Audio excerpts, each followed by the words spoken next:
Husband and wife के relationship में एक वर्ड का बहुत ज्यादा यूज होता है जो कि यूनिवर्सल वर्ड है, that is good news. Good news का मतलब होता है बेबी, गुड न्यूज का मतलब होता है प्रेगनेंसी, गुड न्यूज का मतलब होता है कंसीव करना। तो आज जो मेरा टॉपिक है वो इस गुड न्यूज से रिलेटेड ही है।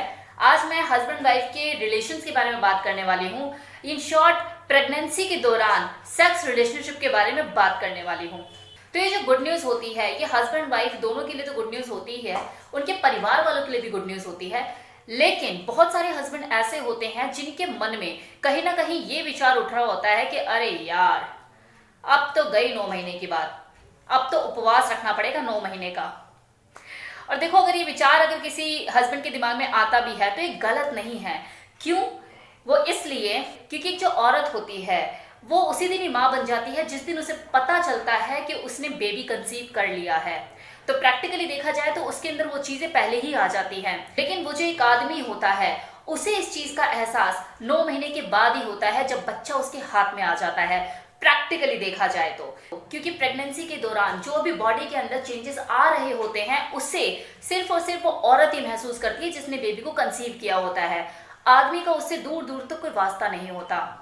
और यही एक रीजन है कि जो फीमेल होती है वो सुपर कॉन्शियस हो जाती है चीजों को लेकर, कंपैरिजन ऑफ मेल। अब क्या है ना कि दुनिया में हर चीज का सब्स्टिट्यूट है, लेकिन एक सेक्स ही ऐसी चीज है जिसका कोई सब्स्टिट्यूट नहीं है। इसलिए जो मर्द होता है उसके अंदर कहीं ना कहीं रिक्वायरमेंट बनी रहती है। अब वो करे तो क्या करे, क्योंकि उसकी जो वाइफ है वो कंसीव कर चुकी है बेबी। अब ऐसे में क्या होता है कि अगर मान लो कि मौका मिलता भी है प्रेगनेंसी के दौरान हस्बैंड एंड वाइफ को चीजों को करने के लिए, तब भी उनके मन में एक अजीब सा डर रहता है कि यार कहीं कोई दिक्कत ना हो जाए, कहीं कोई प्रॉब्लम ना हो जाए। ये जो डर है ना कि कहीं ऐसा ना हो जाए, कहीं वैसा ना हो जाए, कहीं कोई दिक्कत ना हो जाए, तो ये जो डर है ये तब तक ही है जब तक आपको नॉलेज नहीं है कि प्रेगनेंसी में सेक्स किया कैसे जाए। तो आपको यहाँ पे थोड़ा सा नॉलेज गेन करने की जरूरत है। जब आप नॉलेज को गैदर कर लेते हैं, जब आप नॉलेज गेन कर लेते हैं, आपको पता लग जाता है कि चीजें कैसे होती हैं, उसके बाद आप कॉन्फिडेंट हो जाते हैं चीजों को करने के लिए। वो जो आपके वाइफ के पेट में एक नन्ही सी जान पल रही है वो आपको अभी परेशान नहीं करने वाली। वो तो आपको परेशान तभी करेगा जब वो पैदा हो जाएगा। तो चिंता करने की कोई बात नहीं है, बस थोड़ी सी नॉलेज बढ़ा लीजिए। इस चीज के लिए मैं हूं ना, रिया मल्होत्रा, आपको एजुकेट करने के लिए। तो मैं यहाँ पर आपको कुछ बातें बताने वाली हूँ, उस चीज पर ध्यान दीजिए। तो सबसे पहले तो आपको जो प्रेगनेंसी के दौरान जो जो चैलेंजेस आते हैं उस पर ध्यान देने की जरूरत है। इसके लिए आपको सबसे पहले डॉक्टर से कंसल्ट करने की जरूरत है। उससे आप पूछिए कि डॉक्टर, जैसे अब मेरी जो वाइफ है वो कंसीव कर चुकी है बेबी, तो इसके बाद जो उसकी बॉडी में हार्मोनल चेंजेस आने वाले हैं उससे हम दोनों की सेक्सुअल लाइफ पे क्या इफेक्ट पड़ेगा। तो सबसे पहले आपको उन आने वाले चैलेंजेस से अवेयर होने की जरूरत है, अपने माइंड को प्रिपेयर करने की जरूरत है। तो ये आपका सबसे पहला स्टेप है। अब दूसरा जो स्टेप होता है वो होता है जो भी समस्याएं आ रही हैं, जो भी चैलेंजेस आ रहे हैं उनका निवारण करना, सॉल्यूशन निकालना। प्रेगनेंसी के दौरान जो फीमेल बॉडी में चेंजेस आते हैं वो फीमेल टू फीमेल वेरी करता है, लेकिन कुछ चेंजेस ऐसे होते हैं जो कि कॉमन होते हैं, जो प्रेगनेंसी के दौरान मैक्सिमम फीमेल फेस करती है। जैसे वजाइनल एरिया में लुब्रिकेंट का कम हो जाना। अगर आप प्रेगनेंसी के दौरान अपनी वाइफ के साथ इंटीमेट हो रहे हो तो वजाइना में ड्राइनेस रहेगी, वहां पर लुब्रिकेंट नहीं होगा। तो अगर ऐसी सिचुएशन आप फेस कर रहे हो तो दिक्कत किस बात की है? लुब्रिकेंट मार्केट में अवेलेबल है, अब आपको क्या करना है ये आपको सोचना है। अब जो नेक्स्ट चैलेंज होता है वो ये होता है कि एक फीमेल बॉडी का ओवरऑल जो साइज है वो इंक्रीज हो जाना, उसके जो बॉडी पार्ट है उनका साइज बढ़ जाना। उसके बॉडी पार्ट्स पे, हिप पे, थाई पे, टमी पे, हर जगह उसके स्ट्रेच मार्क्स आना और वहां पर खुजली लगना, ईचिंग रहना। तो ऐसे में वो वैसी अनकंफर्ट फील करती है। अब उसका हस्बैंड है, उसके पास आए, अपने शरीर को टकराए, तो अगली को तो खुजली लगनी शुरू हो जाएगी ना। वो तो कहेगी चलो हटो जरा, मुझे खुजाने दो। तो बेटर है कि चीज़ों को करने से पहले आप उसके बॉडी पार्ट्स को अच्छे से क्रीम से मसाज कर दो, ताकि उसे कोई ईचिंग ना हो, कोई इरिटेशन ना हो, आपके हाथ लगाने से उसे कांटे ना चुभें। और मुझे तो ये चीज़ समझ में नहीं आती कि जो इन्हें स्ट्रेच मार्क्स क्यों कहा जाता है, इन्हें हस्बैंड मार्क्स बोलना चाहिए, क्योंकि हस्बैंड की वजह से उसको ये मार्क्स मिलते हैं। तो अगर इस सिचुएशन के साथ आपको न्याय करना ही है तो इसे स्ट्रेच मार्क्स ना कह के हस्बैंड मार्क्स बोलना चाहिए। अब एक और चैलेंज होता है कि कंसीव करने के बाद 1 सवा 1 महीने के लिए 2 लोगों को सेक्सुअली एक्टिव होने की मनाही होती है। और ये ज़रूरी भी है क्योंकि इनिशियल स्टेज होती है प्रेगनेंसी की, तो कहीं मिसकैरेज ना हो जाए, तो शुरू में बहुत ध्यान देना होता है। 1.25 महीने के बाद आप चीज़ों को कर सकते हैं, लेकिन 8वें महीने के बाद आपको चीज़ें नहीं करनी है, अवॉइड करना है, क्योंकि वो एक मेच्योर स्टेज होती है। अगर मान लो 8वां महीना लग गया और आप चीज़ों को कर रहे हैं, सेक्सुअली अभी भी एक्टिव हैं, चीज़ें तो अनैतिक ही होंगी ना, शर्म की बात नहीं है। प्रेगनेंसी की शुरुआत में शुरू का 1 महीना और लास्ट का 1 महीना उपवास करो, ज़्यादा बेहतर है। अनदर चैलेंज, प्रेगनेंसी के दौरान 3 महीने के बाद एक जो फीमेल बॉडी होती है वो बिगड़ना शुरू होती है, तो ऐसे में हस्बैंड को चाहिए कि वो अपने माइंड को पहले से ही प्रिपेयर करके चले। इनफैक्ट उसे उस वक्त अपनी वाइफ को अप्रिशिएट भी करना चाहिए। ये उसकी वाइफ की मेंटल हेल्थ के लिए बहुत ज़रूरी है, क्योंकि उस दौरान जो वाइफ होती है वो खुद भी हिचकना शुरू कर देती है, अपने हस्बैंड के सामने ओपन नहीं होती, उसको शर्म आती है, अजीब लगता है उसे कि यार मैं पहले जैसी नहीं रही, मैं पहले ऐसी अट्रैक्टिव नहीं रही। पर जो फीमेल होती है वो साइकोलॉजिकल लेवल पे डाउन फील करना शुरू करती है, तो ऐसे में हस्बैंड को चाहिए कि उसे अप्रिशिएट करे, उसे एहसास दिलाए कि डियर मुझे तुम अभी भी बहुत प्यारी लगती हो, अभी भी तुम मुझे बहुत खूबसूरत लगती हो। बोलना है उसे कि यार ये तो मेरे लिए गोल्डन अपॉर्चुनिटी है, तुम्हारी प्रेगनेंसी मेरे लिए गोल्डन अपॉर्चुनिटी है, क्योंकि मुझे तुम्हारी बॉडी में एक और बॉडी देखने को मिल रही है, एक वैरायटी देखने को मिल रही है।